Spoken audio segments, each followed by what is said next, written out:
Hola, hola, hola. ¿Cómo están, chicos? Buenas tardes.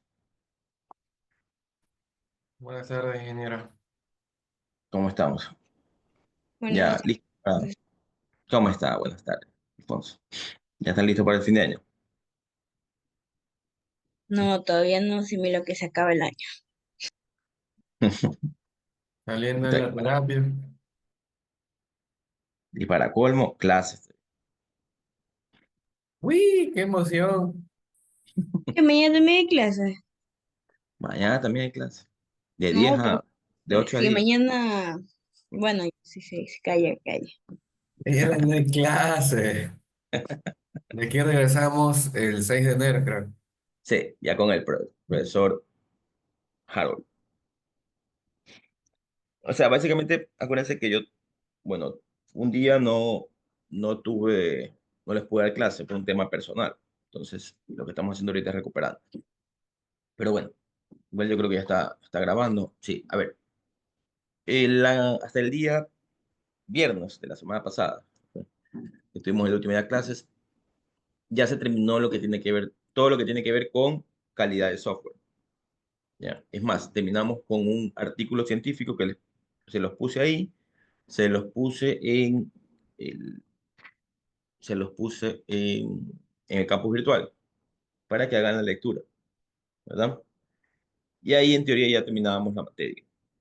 ¿Ya? Pero igual en coordinación me dijeron que tenía estas 2 horas pendientes de la clase que no asistí.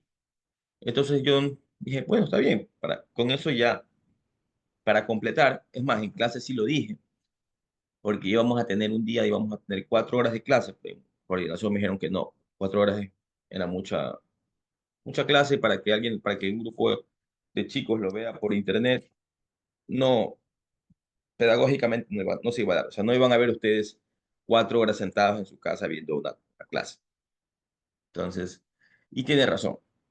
Entonces por eso dijeron, no, como no se dio esas 2 horas, se las va a recuperar el día lunes. Y aquí estamos. Entonces, eh, estas 2 horas eran las 2 horas que yo les había comentado en clase, que lo que vamos a hacer es un resumen de todo lo que ya hemos visto. O sea, desde todo lo que tiene que ver con metodología, base de datos uno, base de datos 2 y terminábamos con calidad de software. Una especie de un resumen. No vamos a ver todo nuevamente, sino que vamos a ver básicamente un resumen. Yo voy explicando cada uno de los puntos. eh, En mi opinión, los más importantes, los más relevantes, vamos viendo cada diapositiva y los puntos más relevantes, yo se los voy aclarando. Y ahí, si alguno de ustedes tiene alguna duda, me indica, ¿sabe qué, profesor? Esto no lo entendí bien, en clase tampoco lo entendí bien, me puede ayudar repitiendo y lo hacemos de esa manera. ¿Ok? ¿Sí? ¿Les parece? Sí. Denle, chicos. Entonces, bueno, empecemos entonces.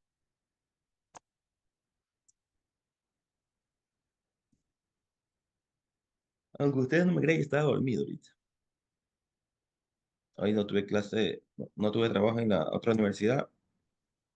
Salí que fuimos a comer. Habré llegado aquí como a las 4, creo. Me acosté a dormir. No, ya no daba más. Porque ayer también me quedé trabajando esta tarde. Pero bueno, quiere decir Celeste que le cuesta, ¿sí o no?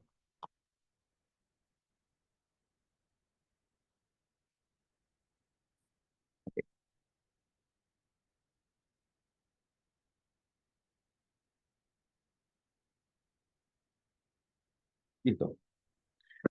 Ok, vamos entonces a empezar con esta clase resumen de básicamente de lo que tiene que ver con desarrollo de software, de ingeniería de software.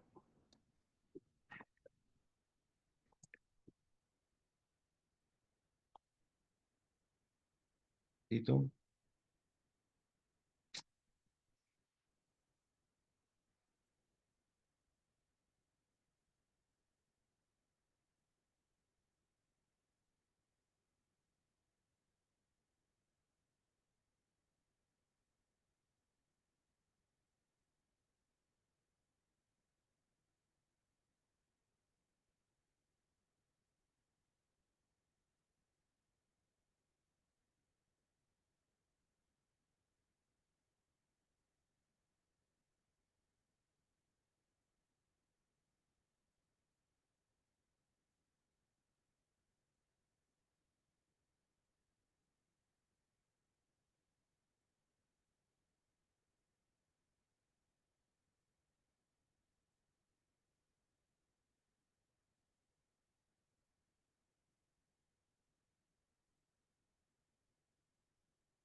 Si estoy compartiendo bien. Sí, ya.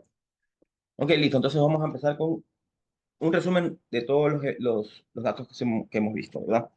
Entonces, bueno, habíamos visto el software como proceso y como producto. ¿A qué se refiere este punto específico?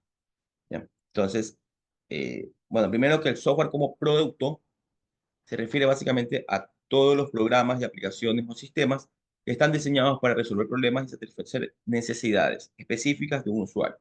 ¿Ya? Apuntar al software como tal, ¿ya? Como un producto que beneficia o que sirve para cubrir algunas necesidades dentro de la empresa, dentro de la institución o dentro de las necesidades que tenga cualquier persona que lo contrate a usted, ¿ya? Verlo al software como eso, como un producto que va a resolver unos o algunas inquietudes, problemas, procesos que debemos solventar. Eso lo vemos en la parte de acá, ¿ya? Entonces yo tengo que verlo, el software primero como producto y tengo también una serie de características que debo de tomar en cuenta. Intangibilidad, mantenibilidad, adaptabilidad, calidad. Tenemos también diferentes tipos de software como producto, ojo, software como producto, que son software de sistema, software de aplicación y software integrado. Básicamente de sistemas ya hablamos en clase, que es básicamente lo que es el sistema operativos, controladores de equipos automáticos, de equipos que vienen con su propio sistema operativo. Ya. Aplicaciones son aplicaciones empresariales de producción o aplicaciones personalizadas que hacemos. Y software integrado, programas que controlan dispositivos electrónicos. ¿Ya? Y ahí hablamos de cada uno de ellos. No voy a volver a hablar, sino que básicamente es para que ustedes ya vayan viendo qué es lo que va dentro de lo que tiene que ver con software como producto, como tal, ¿verdad? Lo que es la parte de software de sistemas, lo que es la parte de software de aplicación, ¿sí? Eh, y lo es la parte de software integrado, que es básicamente para firmware de electrodomésticos, sistemas de control, esos sistemas que vienen automatizados de control de vehículos, que vienen propiamente con estos productos. Y de ahí viene el tema de analizar lo que es dentro de la metodología, el software como proceso. ¿Sí? Dice ahí, el software como proceso hace referencia al conjunto de actividades que se siguen para diseñar, desarrollar y probar, mantener un producto de software. ¿Sí? Básicamente lo que nosotros, dentro del software como proceso, dice, este proceso está basado en buenas prácticas y metodologías que garanticen la calidad y eficiencia de la creación de un software. Entonces ya, en el caso de software como proceso, yo ya no voy tanto direccionado a lo que es la parte ya del producto final, que era la anterior, ¿verdad? Software como producto es ya prácticamente el producto cuando se terminó, este producto, cómo se lo va a instalar, de la inteligibilidad y todo ese tipo de cosas. Acá no, acá ya me encuentro directamente desde el punto de vista de cómo voy a hacer esto. ¿Cuál es el proceso para que al final termine con un producto que yo pueda ya instalarlo en producción, instalarlo en la empresa que me lo pidió, instalárselo al cliente que me lo pidió y que cubra todas las necesidades? Y ahí viene una serie de fases que debo de conocer. Fase de especificación de requerimientos, fase de arquitectura, fase de implementación, fase de pruebas, fase despliegue y mantenimiento. Una pregunta, cuéntenme. Ah, ya, regresé un minuto, no se preocupen. Eh, el software como proceso es un ciclo continuo, dice que puede ser interactivo y se utiliza una metodología ágil. También hablamos de lo que tiene que ver con metodologías. ¿Sí? Metodología ágil. En el mercado habíamos dicho que había algunas, no sé si, creo que más adelante ya la tratamos. Sí, metodología. Cuando ustedes escuchen metodología ágil, es básicamente eh, una serie de pasos, ¿sí? que voy a utilizar cuando hago la implementación de un software. Miren, aquí habla básicamente de, al final, el software como proceso es un conjunto continuo y puede ser interactivo si se lo utiliza con metodología fácil. ¿Ya? Entonces, yo puedo hacer que el software como proceso sea vaya siguiendo un ciclo. Cada vez que yo vaya a hacer un nuevo software, vaya a hacer un ciclo, pero yo puedo, si estoy haciéndolo de manera continua y no lo utilizo, no lo hago de manera que siga una secuencia de pasos, una metodología que me permita que ese sitio, ese proceso continuo, yo no lo haga a como quiera, sino que lo haga como se debe. Entonces, utilizo una metodología.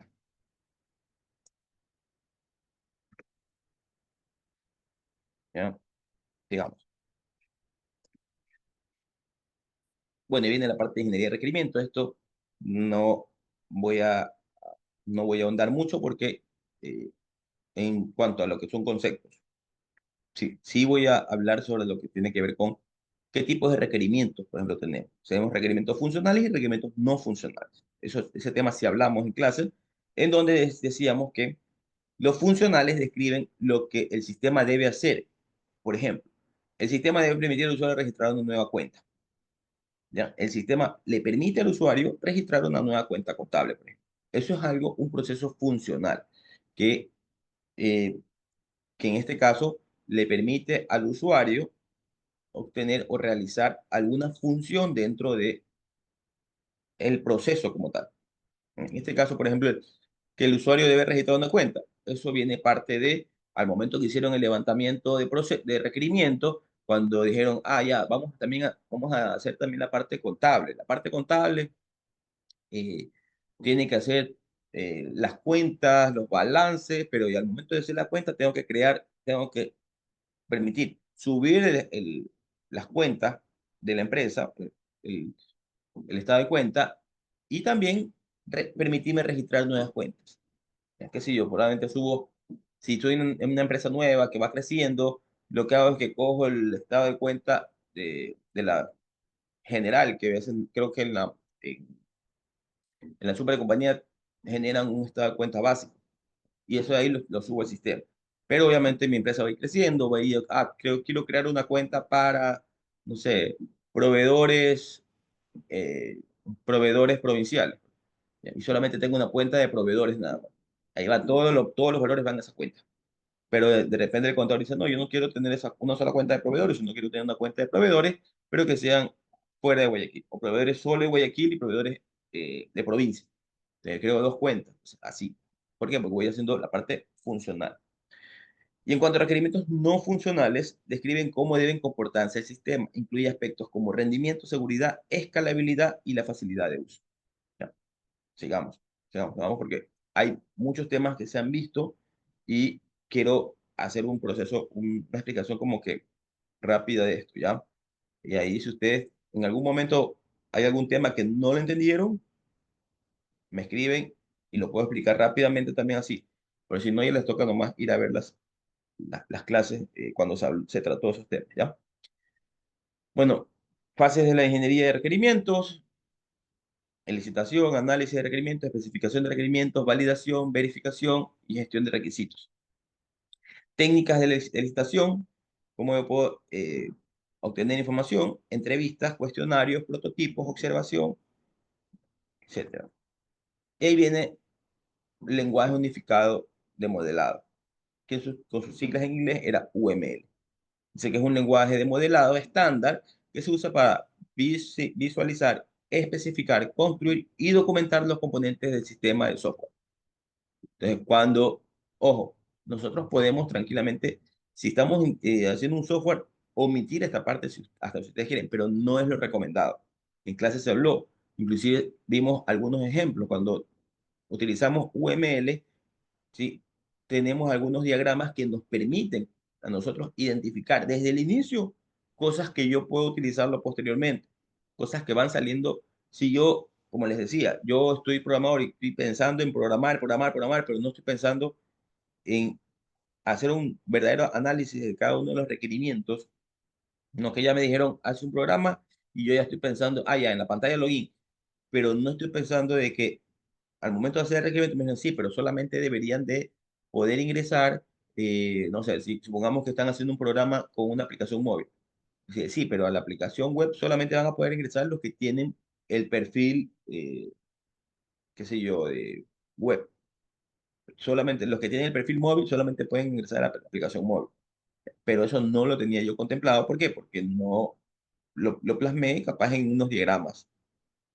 Entonces, bien, dice, el propósito de la UML, que es facilitar el entendimiento de los desarrolladores con el cliente, permitir representar visualmente la arquitectura y el diseño del sistema, sirve para describir y documentar cómo debe comportarse el sistema y sus componentes.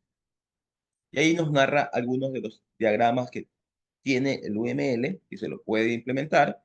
Nosotros vimos de estos diagramas, solamente vimos dos, que para mi parecer son los más utilizados. No significa que los otros dos no se utilicen, ¿ya? O no los deban de conocer. Si a alguien le interesa el tema de UML, porque en algunas empresas sí utilizan bastante el tema de UML, hacer diagrama de objetos, diagrama de componentes, lo puede revisar en Internet.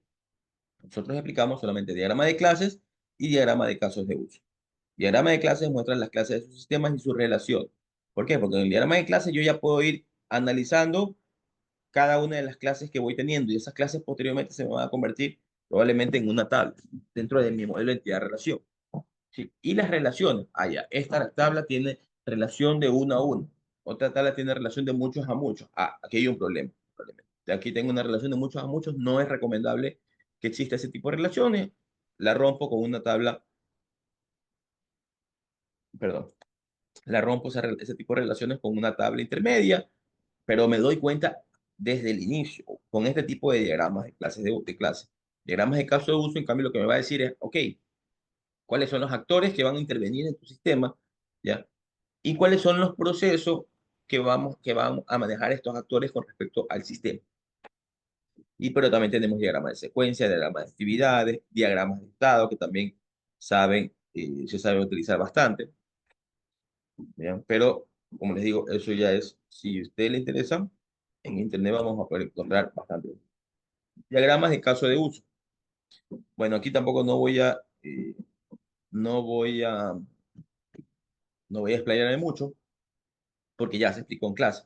Básicamente lo que voy a explicar aquí en el resumen es que yo con el diagrama de clases de uso puedo entender un poco más los diferentes tipos de requerimientos. Aquí me dice, por ejemplo, este tipo de diagrama se utiliza para capturar los requerimientos funcionales del sistema y muestra qué acciones puede realizar entre el usuarios externos. ¿Ya? Entonces tenemos actor, tenemos casos de uso y tenemos relaciones que existen en estos casos de uso. Y aquí también hay tipos de relación. Así como en las diagramas de clase tenemos relaciones, podemos ser de uno a uno, uno a mucho, todo ese tipo de relaciones. Acá también pueden haber relaciones como inclusión, extensión y generalización. Ahí explica un poco el tema de elementos de caso de uso. Como dije, igual eh, esta diapositiva voy a también a subirla al campo virtual para que ustedes también la puedan tener, ¿ya? Por si acaso alguien quiera hacer la lectura, volver a revisarlo, pero insisto, esto ya lo vimos en clase, así que vamos a ir pasando porque hay muchos temas para revisar.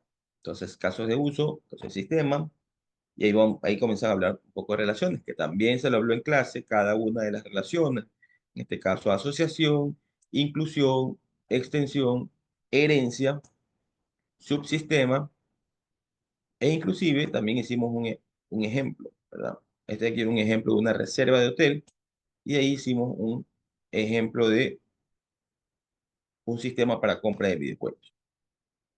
Entonces ahí se da cuenta el usuario, los procesos del sistema y las consultas en la base de datos. Y también vimos también que podemos tener una hoja que nos permita a nosotros tener una descripción del caso de uso. Porque a veces uno no dice, ya, yo voy a hacer el caso de uso, pero yo abro una hoja de Excel, pongo el título, caso de uso tal, y ahí pongo todo. ¿Ya? De repente tengo que hacer un cambio y digo, ya, pero ¿cuándo fue la última vez que lo cambié? No tengo un versionamiento. Hay un documento que me permite a mí ver, ir poniéndole, ya, esta es la primera versión, o sea, la versión punto uno. Salí a producción, la versión 1.0. ¿Hice algún cambio cuando estuve en producción? 1.1, 1.2 y así voy evolucionando. Es más, y si quieren le pueden poner también eh, la fecha para que vayan viendo cómo va yendo la evolución del versionamiento. Bueno, en fin, yo puedo tener este tipo de descripción dentro de todos mis casos de uso. Para que la persona nueva, insisto, todo aquí básicamente es para que usted tenga claro lo que es realizar un desarrollo de software. Y no solamente usted, sino las personas que probablemente vengan detrás de usted. Ya, si usted hizo el software, usted ya es un programador senior, ya estuvo en una empresa y hizo un muy buen trabajo, esto es lo que usted lo va a caracterizar, le va a dar que usted tenga una buena reputación como programador. Dejar, si a usted le pagaron para hacer un software, deje todo documentado, para que la persona que venga no venga a decir, es que lo que pasa es que ese otro programador nunca dijo nada. No, aquí están todos. Dejé el caso de uso, dejé el caso de diagramas de clase, dejé modelo de entidad-relación, modelo de entidad-relación bien explicado, está el sistema, está en la programación. En la programación he puesto cada que hacía un proceso medio complicado, ponía un comentario y decía, este es un proceso que hace esto y esto. Eso básicamente es una persona, un programador que hace bien su trabajo. Y ahí hicimos unos ejercicios también. Explicamos el tema de diagrama de clases, así que, como ya dijimos, describe todas las clases, todos sus componentes, atributos, métodos y las relaciones que tienen. Entonces, ahí vamos, habla de los elementos claves de la diagrama de clases, que son obviamente sus clases, que vienen de cada clase con nombre de atributos y los métodos. Hay una representación de las clases y las relaciones. Y también hablamos sobre los tipos de relaciones que vendrían a ser asociación, herencia, agregación, composición, dependencia. Y comenzamos a hablar sobre cada una de ellas. ¿Sí? La encapsulación, ocultamiento de datos de un objeto, eh, niveles de encapsulación, también esto de aquí es un tema que muy probablemente vaya a ser como tipo preguntas, si es que tienen dentro del examen, porque esto mm, se lo utiliza inclusive bueno, no inclusive, se lo utiliza bastante en lo que tiene que ver con programación orientada a objetos. Desde aquí van a ver la siguiente semana ya cuando regresemos del tema de las vacaciones, van a ver lo que es la parte ya de programación. ¿Sí? Ya van a trabajar con programación como tal. Ya desde la próxima clase tienen que comenzar a meter código. Y ahí obviamente van a ver, dependiendo que trabajen con Python, con Java, van a trabajar con clases, van a trabajar con atributos, con métodos. Estos métodos eh, pueden estar como privados, protegidos, públicos. ¿Sí? Sí, de ahí viene otro tipo de relación, que es asociación, agregación, composición, generalización. Dimos también ejemplos, ¿sí? Este de aquí de generalización y conjuntos, cuando uníamos en dos clases, ¿sí? Herencia, herencias múltiples, polimorfismo, ejemplo de polimorfismo, y ahí hicimos también un ejercicio también en clase. Y mostramos el ejemplo. Hicimos, bueno, ese ya era un ejercicio que debían de hacer, pero creo que no lo hicimos ese, eh, aunque tenían unas tareas también, pero bueno, esto de aquí ya está. Ok, de aquí, desde el momento que aquí viene ya la parte de calidad de software, pero luego de la metodología viene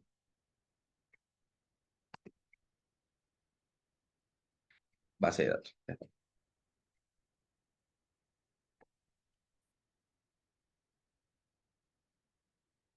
Que tengo dos diapositivas. Para lo que lo voy a subir, lo voy a subir en una sola ya, para que no tengan que estar cambiando de diapositiva. No voy a subir en una sola diapositiva, pero yo tengo una diapositiva para lo que es las clases de metodología y de calidad, porque van de la mano. En cambio, base de datos ya tiene algunas otras cosas diferentes. Ok, ahora vamos a entrar ya esa fue la primera semana, ¿verdad? La semana en la que vimos metodología la que vimos metodología.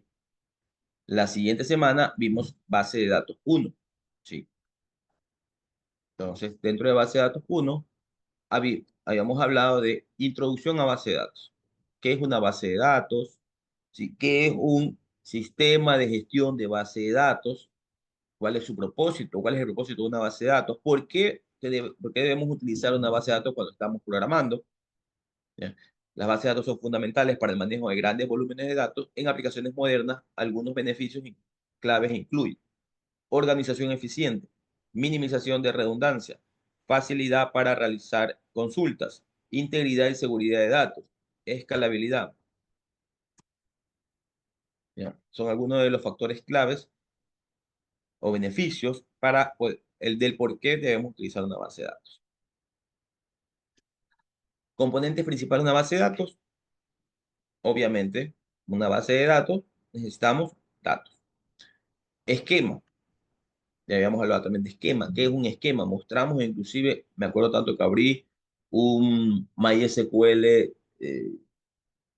un MySQL que tengo en mi máquina y ahí les mostraba que yo tengo el esquema, puedo crear un esquema y ese esquema va a tener todas mis bases de datos. Ya, puedo crear otro esquema y ese otro esquema pertenece a otra base de datos diferente. Probablemente, aunque lo recomendable es que tengamos una sola base de datos con todo mi software, perdón, mis módulos integrados, probablemente tienen una base de datos para todo lo que es la empresa como tal y capaz por ahí tienen otro software externo que les graba información con otro software que lo alquilan, por ejemplo, o que lo compraron a otra empresa, pero tienen bases de datos diferentes o una programación diferente. Ustedes quieren cambiarle y poner un esquema diferente a esa base de datos porque no se va a unir nunca ninguno de los dos. Perfecto, lo pongo en otro esquema. Pero básicamente es una estructura lógica donde voy a organizar todos mis datos, cada uno de los esquemas. Consultas, ¿sí? Habíamos hablado también del tema de consultas, utilizando lo que es el Structured Query Language, el SQL, ¿sí? Que básicamente es una eh, tipo de- tipo de lectura estándar, ¿sí? Para todos los que son las bases de datos, ¿ya? Para eso sirve el SQL. Y otro de los componentes principales, obviamente, es el sistema de gestión de base de datos. ¿Sí? El software que permite gestionar la base de datos proporcionando herramientas para definir, manipular y proteger los datos. Hablamos también sobre los tipos de datos, tipos de base de datos. Vimos lo que tiene que ver con base de datos relacionales, que es la que normal y comúnmente nosotros utilizamos. ¿Sí? MySQL, Postgres, Oracle, SQL Server, eh, todas las bases de datos que conocemos, que utilizamos, que son bases de datos relacionales. Otras que son bases de datos no relacionales, también dimos ejemplos, MongoDB, Cassandra. Vimos también que existían bases de datos orientadas a objetos que probablemente no tuvieron el mismo éxito que tienen las bases de datos relacionales y las no relacionales o las no SQL. Bases de datos en las nubes, sí, y otras bases de datos distribuidas. Ahí hablamos también sobre los componentes de un sistema de gestión de base de datos. Hablamos de definición de datos, manipulación de datos, control de acceso, manejo de transacciones. Conceptos claves en base de datos relacionales. Hablamos de tablas, eh, hablamos de clave primaria, hablamos de clave foránea y hablamos de índice. Todos estos temas, ojo, estos temas son base de datos, un tema que de cajón van a va a haber alguna pregunta por ahí, más de una probablemente. Así que esto de aquí sí debe de ser para ustedes eh, conocerlo bien, conocer bien el tema de la estructura de base de datos, cuáles son sus componentes. Bueno. Estructura de una base de datos relacional. Entonces hablamos también de cuál es la estructura de- y cómo yo puedo atarme o relacionarme una tabla con otra. Hicimos este ejemplo en el que encontrábamos una tabla cliente. Tabla cliente que tiene obviamente su ID de cliente, nombre, correo, dirección. Y tengo una tabla pedidos. Y esa tabla pedidos, esa tabla pedidos, denme un ratito, chicos, por favor.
Ya, muchas gracias, chicos, porque está una reunión de trabajo. A ver, ok, entonces, habíamos hablado de que, ¿cómo me relaciono yo tabla cliente con tabla producto? Me relaciono por que voy a tener el ID del cliente. Aquí, esto es un primary key, esto es un PK, un primary key, clave primaria. Acá, en cambio, la clave primaria es pedido. Si me quiero relacionar con la tabla cliente, debo de tener una foreign key, que es una clave foránea. Dentro de la tabla tengo la primary key, que es la clave principal de esa tabla, pero tengo un foreign key, que es la que, mediante este foreign key, yo me relaciono con la tabla cliente. Entonces, explicamos también eso de ahí, la estructura como tal de una relación, y comenzamos a hablar ya del lenguaje de consulta estructurado o Structured Query Language, ¿sí? Que como les decía, es un estándar para interactuar con bases de datos relacionales. Por eso es importante que este lenguaje ustedes lo conozcan, ¿ya? Porque si están trabajando con MySQL, les va a servir el lenguaje. Si están trabajando con Postgre, les va a servir el SQL. Si están trabajando con SQL Server de Microsoft, les va a servir este lenguaje. O sea, con cualquiera, porque es un estándar. No es que su propio lenguaje para MySQL, su propio lenguaje para Postgre, su propio lenguaje para un estándar. Entonces, es importante que conozcamos este tipo de lenguaje. Entonces, hablamos de el select, el insert, el update y el delete. Hicimos algunas consultas. Hablamos de el diseño de una base de datos. Para diseñar la base de datos, ya sabemos que primero, y si se dan cuenta en tanto en lo que tenía que ver con metodología, acá en base de datos, perdón, más adelante van a ver que también en calidad también, empezamos siempre con requerimiento. Siempre empezamos con el requerimiento. ¿Por qué? Porque nosotros debemos de conocer desde el inicio todos los ámbitos que podemos, que va a tener nuestro software. Siempre con requisitos. Análisis de requisitos, identificación de entidades y atributos, que es la creación de las tablas, con cada uno de nosotros. Esta parte de aquí, por ejemplo, se ata con el diagrama de clases. Entonces, si usted en el diagrama de clases lo hizo primero, al inicio, en la metodología, se tomó su tiempo para hacer diagrama de clases, diagrama de casos de uso, y al hacer el diagrama de clases viene la parte de análisis, entonces ya hizo el análisis. Esta parte de aquí ya no debo de volver a hacer el análisis de requisitos. Si ya lo hice acá. Ya la identificación de entidades y atributos no la debo hacer porque ya tengo identificadas todas las entidades que tengo en mi software. ¿Desde dónde? Desde el diagrama de clase. Entonces, se dan cuenta de lo importante y cómo se van atando cada una de de las cosas cuando estamos trabajando con una metodología, cuando estamos trabajando enlazados con una metodología, tanto en la parte de desarrollo de base de datos, también como en la parte de programación. ¿Por qué? Porque ya la parte, esta parte se enlaza al diagrama de clase. Y la parte de programación se enlaza ¿a cuál? A la parte de diagrama de casos de uso. Definición de relaciones, también la tengo en la diagrama de clases. Normalización, habíamos hablado, y habíamos visto inclusive en unos documentos de la primera forma normal, de segunda forma normal, tercera forma normal. Y optimizaciones, que son manejo de índices y otros tipos de estructuras para mejorar los rendimientos de consulta. Transacciones y consistencias, atomicidad, consistencia, aislamiento y durabilidad. Y aquí dentro de la base de datos vimos que tenemos diseño conceptual. Ay, me pica la nariz. Ay, para que no sea gripe. Diseño conceptual, lógico y físico. Diseño lógico relacional. Y diseño físico relacional. ¿Sí? Entonces, el diseño lógico, el diseño conceptual relacional es la primera etapa, dice, del diseño de una base de datos. Entonces aquí se comienzan a ver a entender, dice, el dominio del problema, sin pensar en los detalles técnicos de la implementación. Una representación abstracta de la información se utiliza, aquí yo ya comienzo a atar el modelo de entidad-relación. Pero el modelo de entidad-relación ya se me hace mucho más sencillo, ¿por qué? Porque ya vengo del diagrama de clase. Ya el modelo de entidad-relación es mucho más sencillo, porque ya tengo identificadas todas las clases, entidades, atributos y las relaciones que existen. Ya, entonces aquí explicamos también cómo es cada uno de los componentes dentro del modelo. Son entidades, atributos y relaciones. Y ahí viene el modelo lógico relacional. Ya tengo el modelo entidad-relación, ¿verdad? Entonces, una vez ya definido el modelo conceptual, pasamos al lógico. Aquí se traduce, dice, el modelo conceptual a un modelo relacional, que puede ser implementado en un gestor de base de datos relacional, en este caso, cualquiera de los que ya conocemos. ¿Sí? Entonces, aquí ya se convierte. Eso que era ya, que le llamábamos entidades, atributos, relaciones, acá ya se convierte en cambio a tablas, columnas y claves primarias y foráneas, son las relaciones.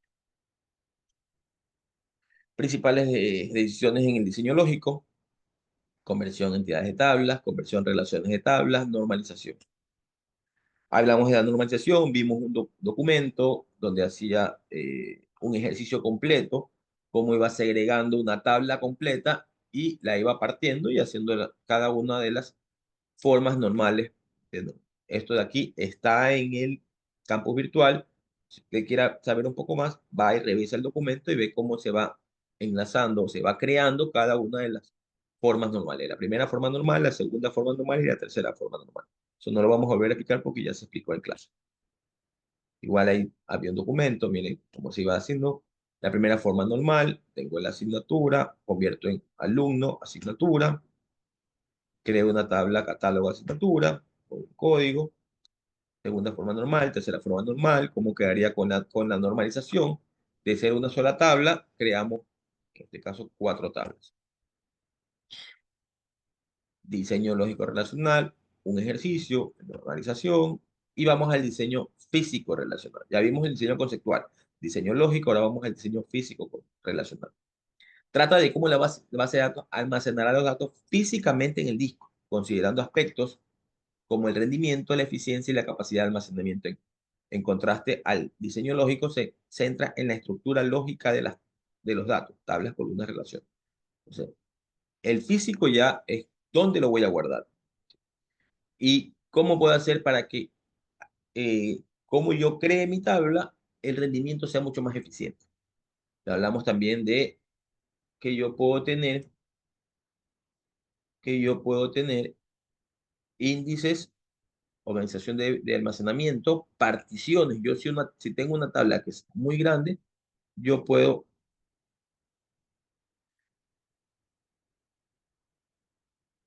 tranquilamente esa tabla que es muy grande, tener la misma tabla pero particionada. Mapeo del diseño lógico al diseño físico. Esto básicamente es de transformarse el diseño lógico lo transformamos en un diseño físico que sea compatible con el sistema de base de datos. Esto implica tomar decisiones sobre cómo se implementan las tablas, claves y relaciones. La selección de índices. ¿Se acuerdan que habíamos hablado también de que yo puedo tener una tabla que tenga todas las formas normales, la primera forma normal, segunda, tercera, muy bien realizada eh, la segregación de todas las tablas con sus formas normales, pero la tabla sigue siendo muy lenta. O sea, cuando hago la consulta, y ya la tabla se me comenzó a llenar, yo no le he puesto índice, ni siquiera le he puesto clave primaria, no le he puesto nada, solamente creé la tabla y ya está. Ya. Comencé a llenar la tabla, a lo que hago una consulta, se me demora hasta el típico circulito que está. Entonces ahí viene ya el conocimiento del desarrollador o del administrador de base de datos, es decir, se demora demasiado en hacer un select. Vamos a ver cuáles son los índices. ¿Cuál es tu clave primaria? Dice, no tengo clave primaria, no sé qué es una clave primaria. Ahí ya nos damos cuenta de que si el programador es senior o junior o si simplemente recién aprendió un cursito ahí de YouTube. ¿Sí? ¿Por qué? Porque obviamente el programador debe saber qué es una clave primaria, qué es una clave foránea y ese tipo de cosas. Entonces, si no tiene claves primarias, eso va a hacer que la consulta se demore demasiado. Entonces ahí venimos a cómo mejoro yo el rendimiento de las consultas. Les pongo índice, les pongo índice secundario. Si estoy haciendo una consulta específica, pero no voy a hacer la consulta directamente a la clave primaria, sino que hago la consulta a diferentes columnas que están posterior, me creo un índice compuesto creado por varias columnas. ¿Cómo está organizado el almacenamiento de los datos? Habíamos hablado de que los datos se pueden almacenar en orden, ¿sí? Con heap o clustered, se almacenan físicamente en el orden que está la clave del índice, o en el orden que se van insertando. Normalización y desnormalización, ya vimos el tema de la normalización. Particionamiento de tablas, ¿sí? Lo que les decía, yo puedo tranquilamente una tabla que es muy grande, convertirlas en tablas más pequeñas, ¿sí? Y comprensión de datos es básicamente reducir el tamaño del espacio en disco. ¿Sí? Ahí se utiliza algunas técnicas para lo que es la parte de comprensión de datos, sin afectar del hecho de que se borre la data, sino que simplemente se comprime. Algunas veces también habíamos dicho de que hay espacios en memoria, cuando yo tengo la base de datos, hay espacios en memoria que no son utilizados. Entonces, este proceso de compresión lo que hace es que me lo, me lo condensa o me toma todos esos espacios en blanco dentro de la memoria para que se haga más pequeña la memoria y quede más espacio libre. Componentes del diseño físico, índice, organización del almacenamiento, distribución de datos y particiones. Y de ahí, eso era lo que la semana 2, porque vimos toda la parte de base de datos 1. Ahí entramos a base de datos 2, que ya es lenguaje SQL ya avanzado, con consultas y procesos que nos permitían a nosotros ya hacer consultas más avanzadas. No solamente el típico select asterisco from cliente, me sale todos los clientes. Where ID de cliente es igual a 1, me sale un solo campo que es el ID cliente igual a 1. Ya aquí vamos a ver algunas opciones que nos permitían a nosotros inclusive sacar hasta reportes. Oye, necesito todos los clientes que sean, qué sé yo, de la provincia del Guayas, ¿ya? Y que tengan, no sé, ma- que si estoy, por ejemplo, en la tabla ventas, y la tabla de venta está atada a la tabla cliente, porque obviamente una venta se la realiza un cliente. ¿No? Entonces yo podría ahí tranquilamente hacer como que la unión de las dos tablas, ventas y clientes, y decirles, ¿sabes qué? Ya, perfecto.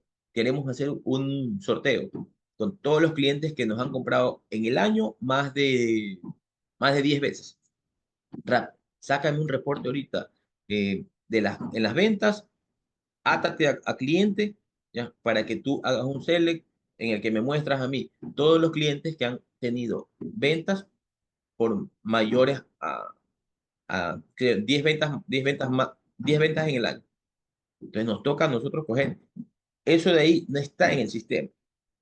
Entonces, ¿qué vamos a esperar? Vamos a esperar que eso lo quieren para en el momento. ¿Ya? Entonces no vamos a nosotros decir, ah, ya, pero espérate, déjame hacer la pantallita para poner ahí la consulta o el reporte nuevo y ahora sí comienzo a programar. No, no tenemos tiempo. ¿Qué hacemos? Vamos directamente a la base de datos y comenzamos a utilizar lenguaje SQL para sacar ese reporte.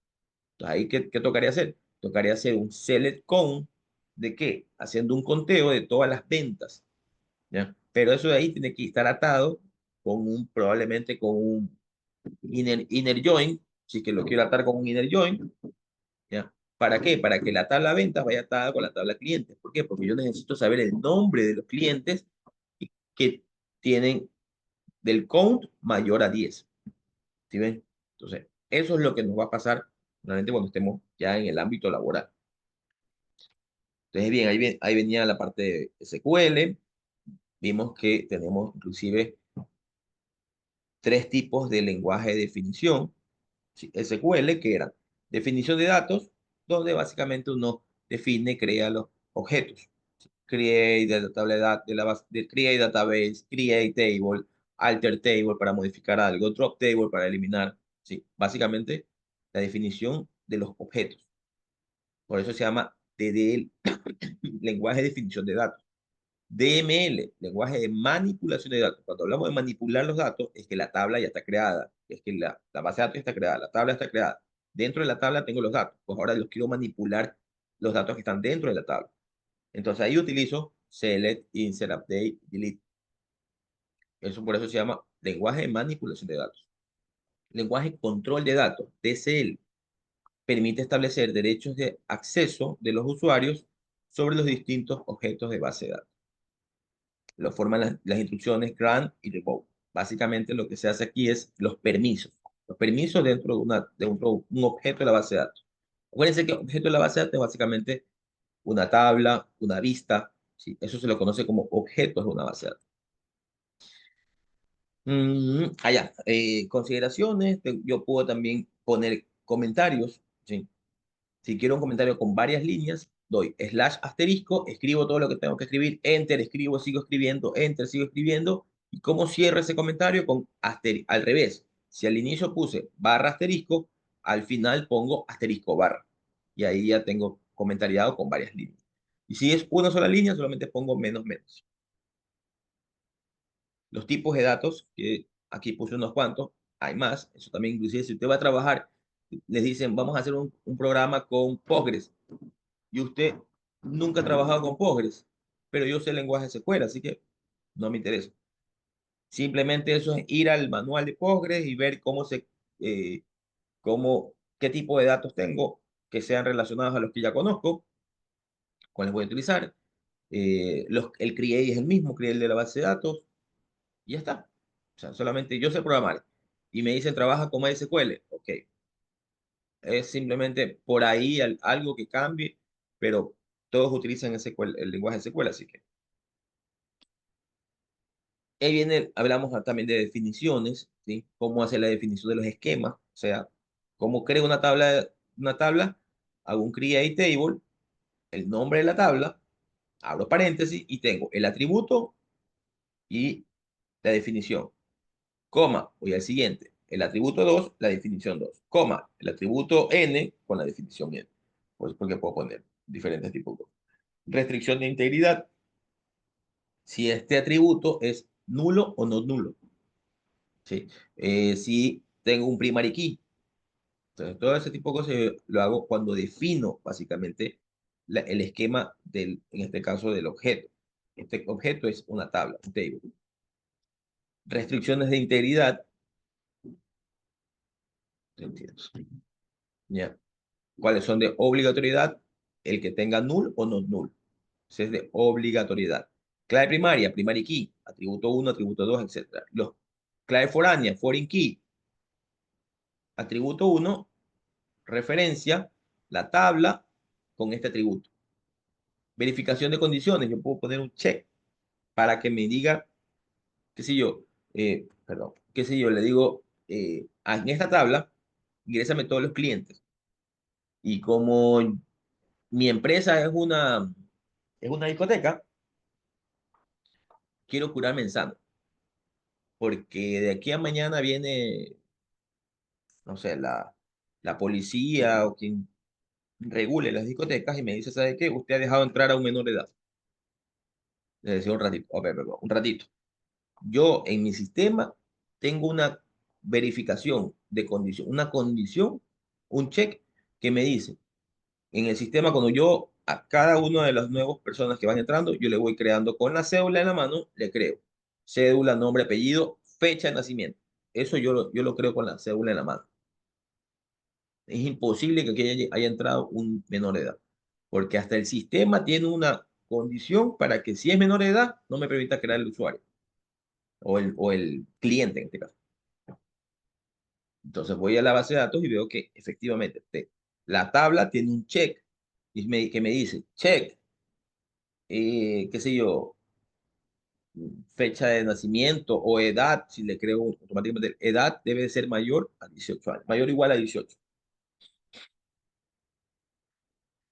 Autoincremental significa de que yo puedo tener un ID autoincremental, o sea, o una secuencia autoincremental. ¿Eso qué significa? Significa que va a ir uno, 2, 3, o sea, se va a ir haciendo automáticamente. Ya no tengo yo que estar diciendo, ok, voy a crear el cliente. El ID, ¿cómo saco el ID? ¿Cuál es el último ID? El último ID es el 10. Entonces yo tengo que ir primero a hacer una consulta para ver cuál es el último ID de cliente y a ese último ID sumarle uno, ponerle más uno para que la siguiente vez que se cree un cliente me va a salir si es el 10, me va a salir el 11. Pero miren todo el proceso que tengo que hacer para poder obtener el último el último ítem o el último número que tengo en la tabla. Tengo que hacer un select con de toda la tabla para obtener cuántos tengo. O un select max, por ejemplo, para seleccionar el máximo, el número más alto de ese campo, de esa columna. Tranquilamente me evito hacer ese proceso cuando le pongo un secuencial de tipo small int que sea autoincremental. Listo. Es más, ni siquiera cuando hacemos un insert, ni siquiera lo nombramos. Cuando hago un update, ni siquiera tengo que ponerle el valor ahí, no que eso es automático, cuando hago el insert. ¿Ya? Y se va a ir creando uno a uno, y ahí automáticamente, en este caso, el base de datos le va a decir, tengo el 10, voy al 11. El valor es por defecto o default. El default significa que yo tengo, le puedo poner un valor por defecto. En este caso, el valor, qué sé yo, si yo voy a crear, por ejemplo, eh, un cliente nuevo y tengo el campo que dice eh, dirección, y los clientes no les gusta poner la dirección. No, no me pongan nada, ponga cualquier cosa. En vez de poner cualquier cosa, yo lo mando en blanco y en la base de datos le digo que el default es Guayaquil, pues. Pero los clientes que no quieran poner dirección, no me importa. Yo no le pongo tampoco nada en la dirección. Pero cuando internamente se grabe en la base de datos, va a grabar con Guayaquil, porque le he puesto un default. Ay, Diosito, me pica mucho. Ya. Bueno, clave primaria ya sabemos qué es una clave primaria. No voy a andar más en ese tema porque ya nos está dando el tiempo. Clave foránea, clave candidata, y lo pueden leer. Restricción no null, ya expliqué. Restricción unique para crear un índice único para poder también hacer ordenamiento de la tabla. Ya expliqué también la cláusula check. Integridad referencial, esto ya también se explicó en la parte de cuando manejo primary key, foreign key o clave unique. Foreign key también sirve para relacionar tablas, ejemplo de cómo está relacionando una tabla, definición de esquemas, definición básica de esquema SQL, cuando hago el insert, cuando hago el delete, cuando hago el drop, cuando hago el alter table, ejercicios o ejemplos de cómo hacer, mire, por ejemplo, aquí yo hago un insert, into, cliente, values, y le mando los datos que voy a enviar. Acá un if, database, if exist, tienda informática. Ese if exist es básicamente una condición que le dice drop table, elimina drop database, elimina la base de datos, if exist, si existe tienda informática. ¿Por qué? Porque si yo mando un database, tienda informática, como está aquí abajo, y esa tienda y esa base de datos no existe, pero yo le mandé un drop, me va a saltar un error. Por eso es que se pone el drop database if exist, para que evite que mande ese error, porque lo que dice es, elimínala si existe. Entonces, si existe, la elimina. Y ahí y puedo hacer el proceso. Si no, lo mando sin el if. Si yo estoy seguro que sí existe, la mando sin el if exist. Eh, ¿Qué más? Bueno, ahí hablamos del tema de inserción, explicamos también este tipo de insert, y yo podría también tranquilamente hacer un insert, no solamente como el que vimos acá, que es insert into, cliente, values, y pongo el valor de todos los campos. Muchas veces se pide que yo tome el valor de otra tabla. Entonces, este es el insert que explicamos, que es insert into, el nombre de la tabla, select, hago un select a otra tabla. Entonces, hago un select, número de préstamo, número de sucursal y un valor. From, la tabla préstamo, where, nombre de sucursal, tal cosa. ¿Ya? Entonces, yo puedo utilizar también el insert, no solamente poniéndole los valores, sino tomando los valores de otras tablas. Lo mismo con el select, el delete. Puedo eliminar una información poniendo el where y poniéndole el valor como tal, o puedo eliminar poniendo el where y poniendo un grupo de datos, ¿sí?, con los cuales yo puedo hacer la consulta. Por eso utilizábamos el in, que también se explicó en clases, que es el in, que es lo que hace es que le dice en este caso, elimíname, delete from cuenta, elimíname todas las cuentas donde el nombre de la sucursal esté dentro de, el DIN significa esté dentro de todos los nombres de sucursales de la tabla sucursal que están en la ciudad Nueva Zelanda. ¿Ya? Modificación de datos con where, un update, set, update, el nombre de la tabla, set es el valor que le voy a cambiar o que voy a cambiar y le voy a poner el where. Algo que sí me acuerdo clarito que les dije fue el tema de tener mucho cuidado con el tema del delete y el update, que se vayan sin el where. Eso es algo que sí lo dije porque les expliqué que a mí me había pasado. Eh, por suerte no fue algo tan grave, pero por lo general cuando uno hace un delete sin where o update sin where es grave porque uno manda la actualización a toda la tabla sin ningún tipo de condicionamiento. A mí me pasó, pero creo que con una tabla catálogo. Entonces esa tabla catálogo no se mueve, siempre es lo mismo. Ya, yo la hice al update y mandé todito. Asustado, ¿qué me tocó hacer? Me tocó ir al backup que tenía en la base de datos, montarlo en una máquina, eh, ver los valores que estaban ahí y esos valores los podía actualizar pero yo les digo, eso se puede hacer cuando en este caso, esa tabla era una tabla catálogo. ¿Qué significa tabla catálogo?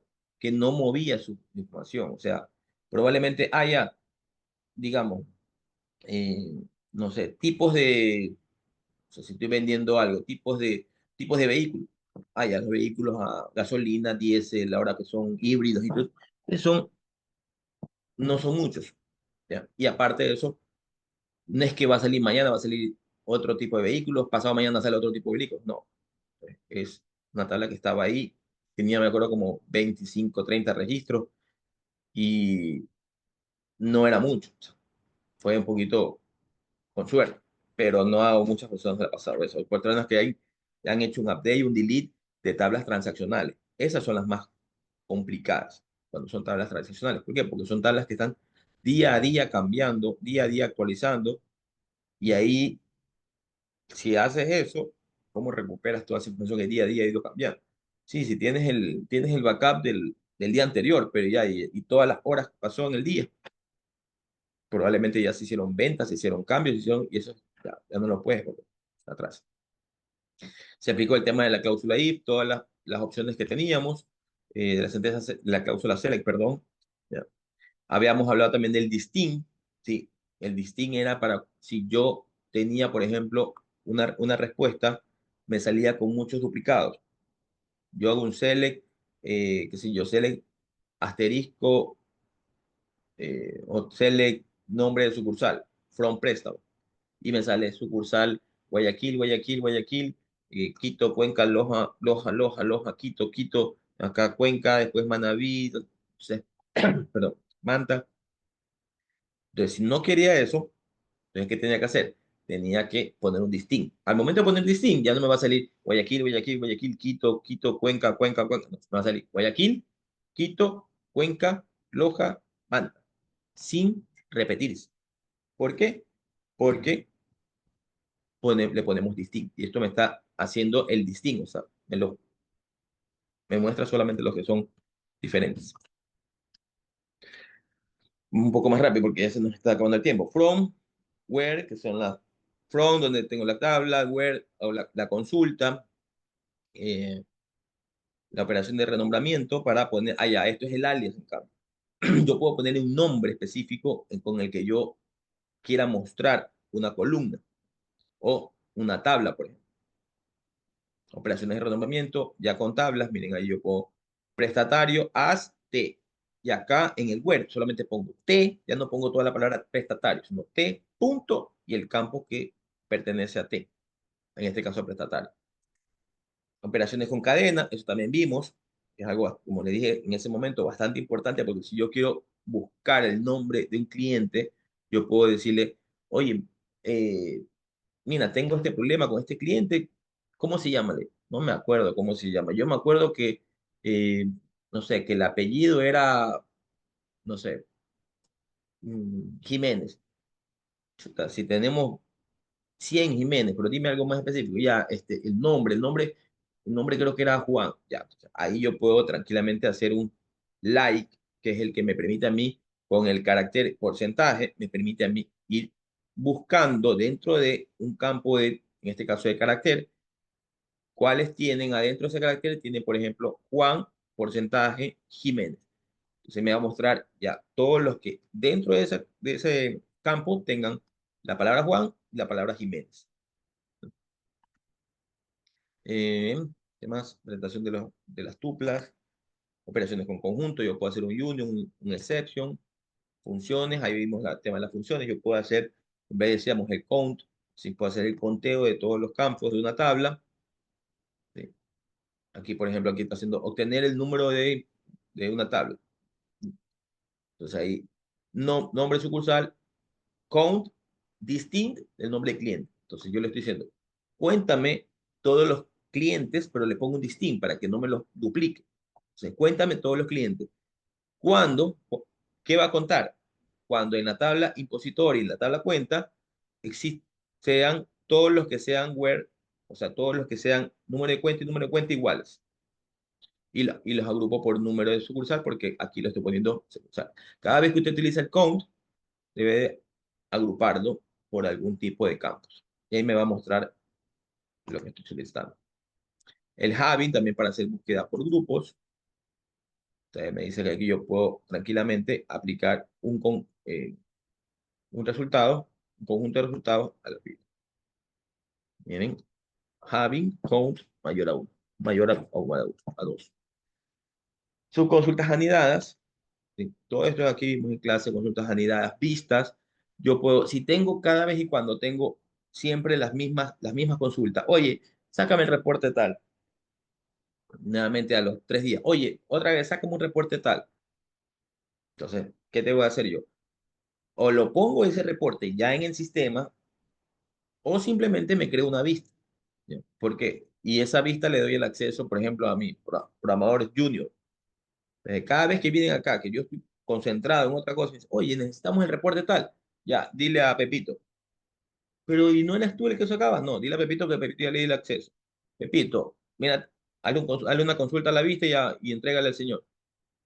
Listo. No, nos evitamos estar cada vez y cuando nosotros llenándonos de más trabajo. Creamos una vista y que otra persona se encargue de eso. De ahí vimos cómo se definía la vista. Miren que la vista es básicamente un query, un select, ¿no?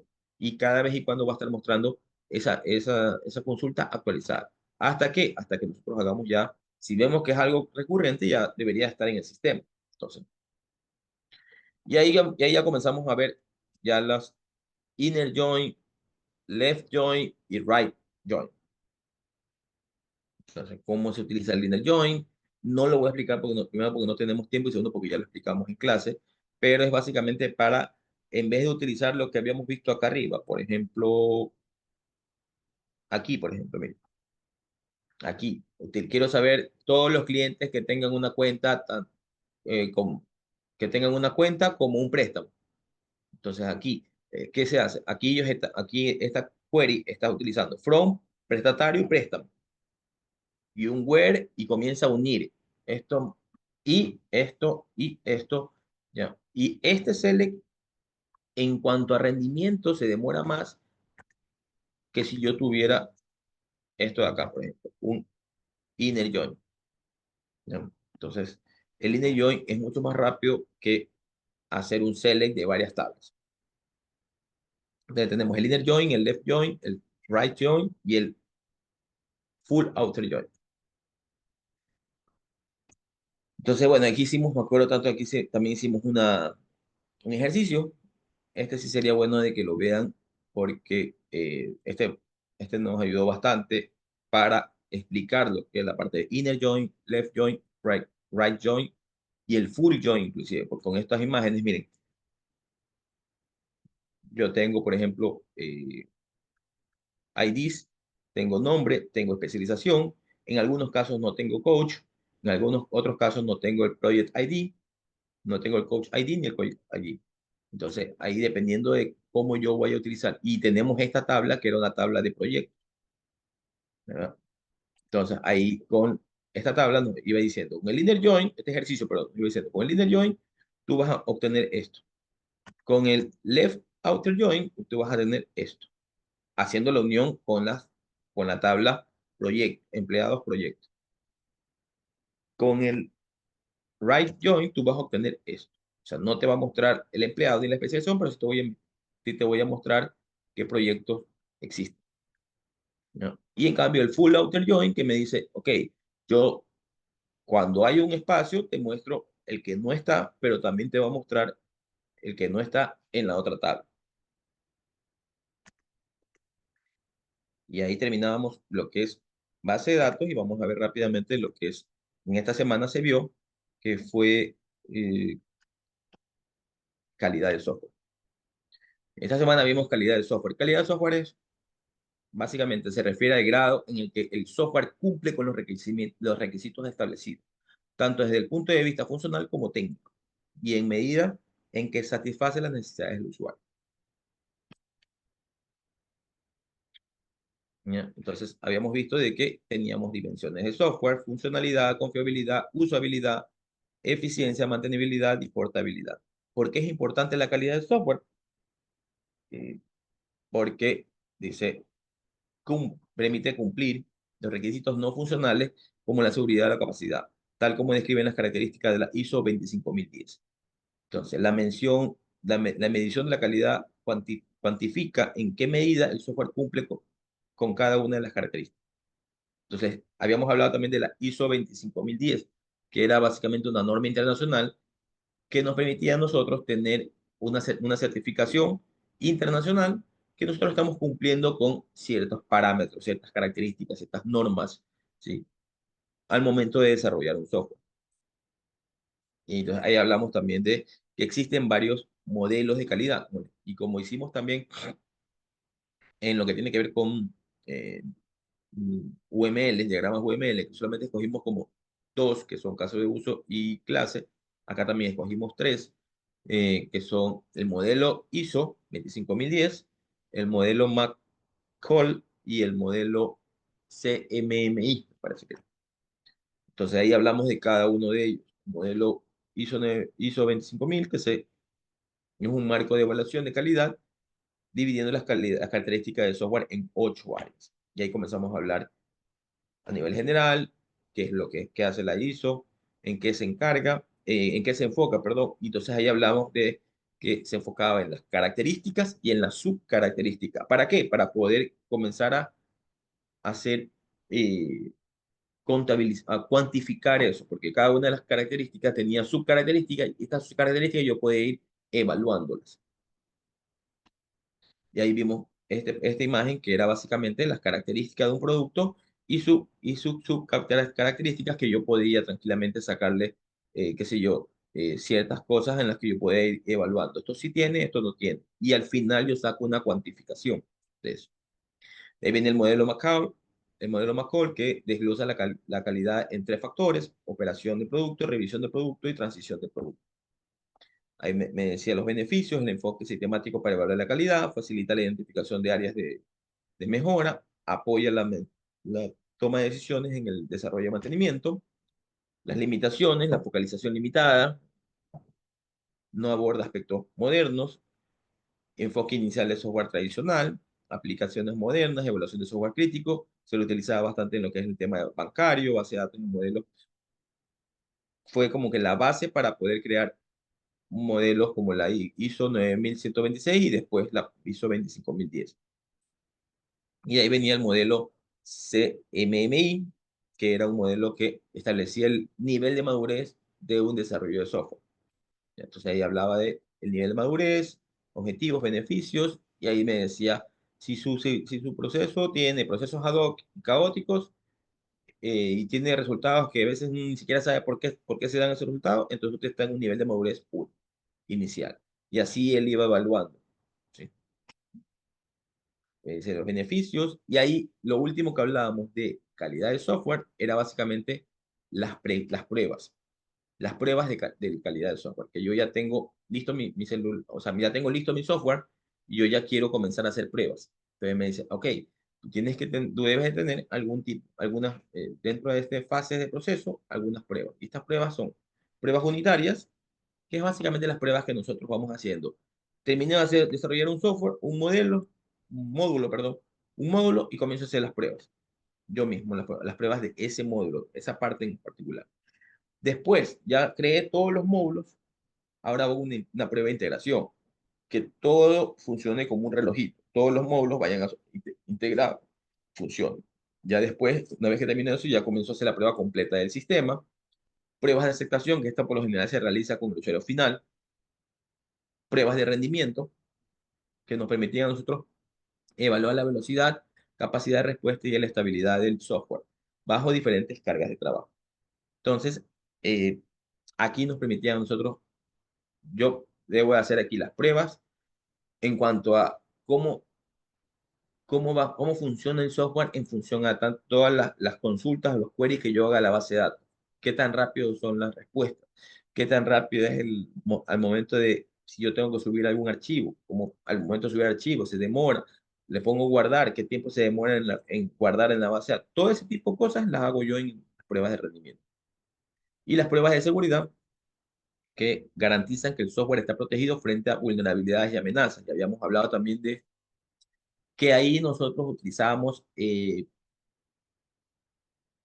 por ejemplo, ¿cómo puedo yo ahí hacer para que mi software no sea vulnerable? O sea, debe de comenzar a poner, por ejemplo, yo les decía que como primera, si es un software que está en la nube, ¿ya? Lo primero, lo mínimo que podemos hacer es ponerle a esa página web o a ese sistema web, ponerle SSL, por ejemplo, es lo mínimo que deberíamos hacer. ¿Para qué? Para que vaya viajando la información, viaje cifrada. Es lo mínimo que deberíamos hacer.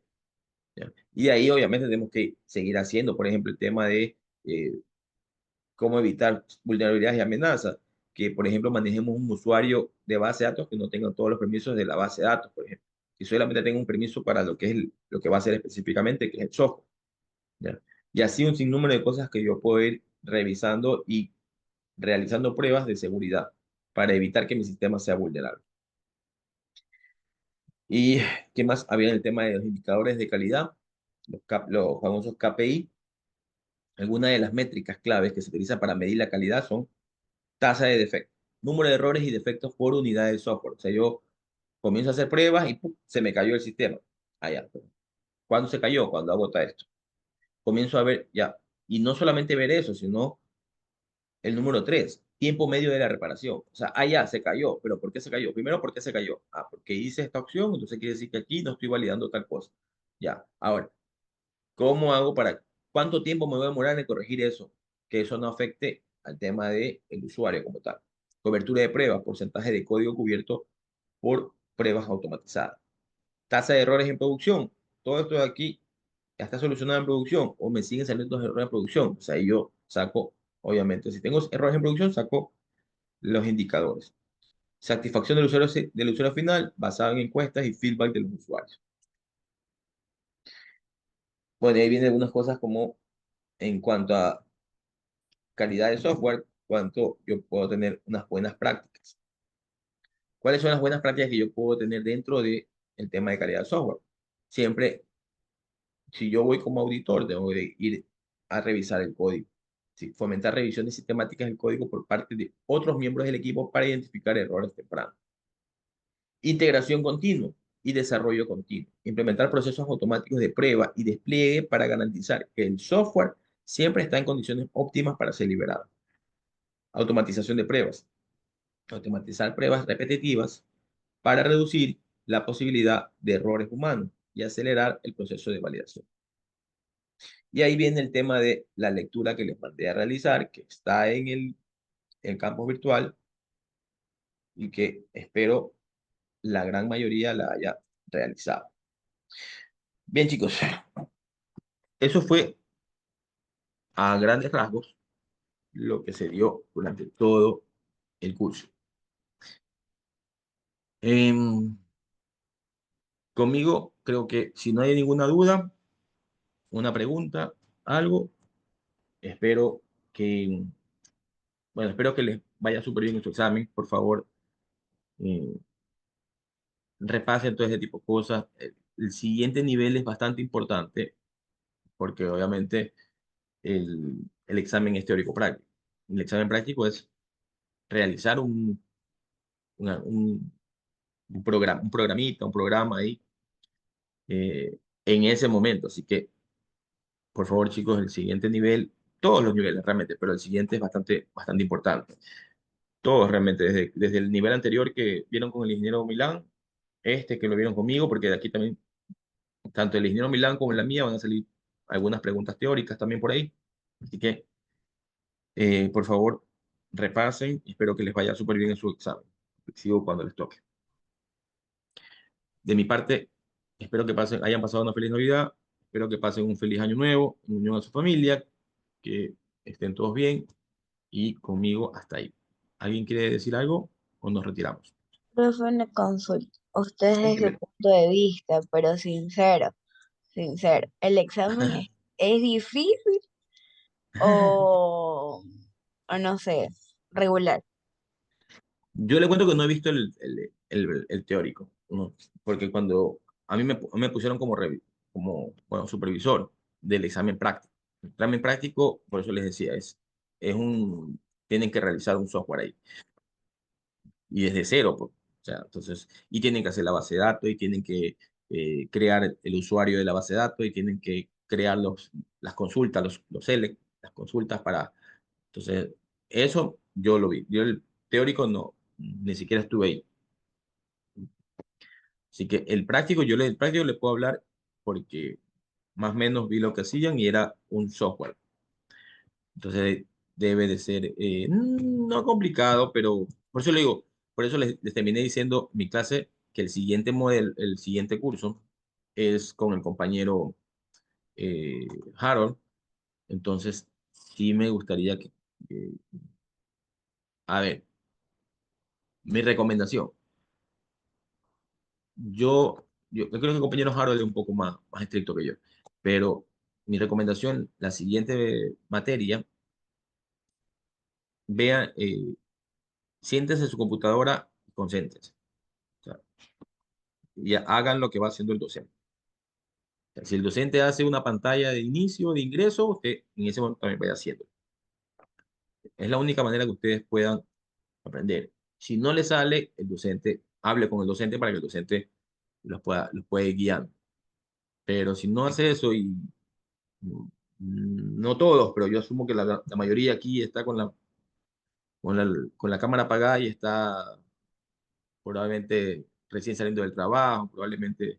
Entonces, no, en la siguiente materia, porque como le digo, como es práctico, hay que desarrollarlo de cero. O sea, no van a poder, no es que voy a llevar un pendrive donde ya tengo listo un programa y ahí lo copio. No, no pueden llevar nada, chicos.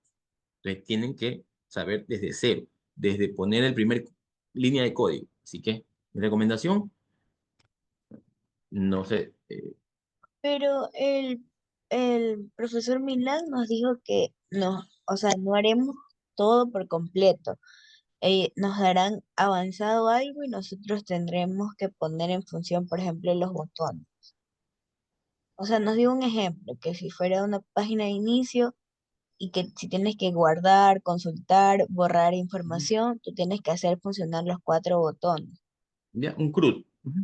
Ajá, Un sí. CRUD, básicamente. Entonces le dan una hoja, un PDF en el que les dicen, eh, chicos, tienen que hacer un CRUD, tienen que hacer entonces ustedes deben de hacer, y obviamente la pantalla ya está hecha, o sea, ya está en el PDF, ya está realizado. Ustedes tienen que hacer la misma pantalla, y hay un botón, y ese botón le dan doble clic, y ahí ustedes programan el ingreso, por ejemplo, si es un botón guardar.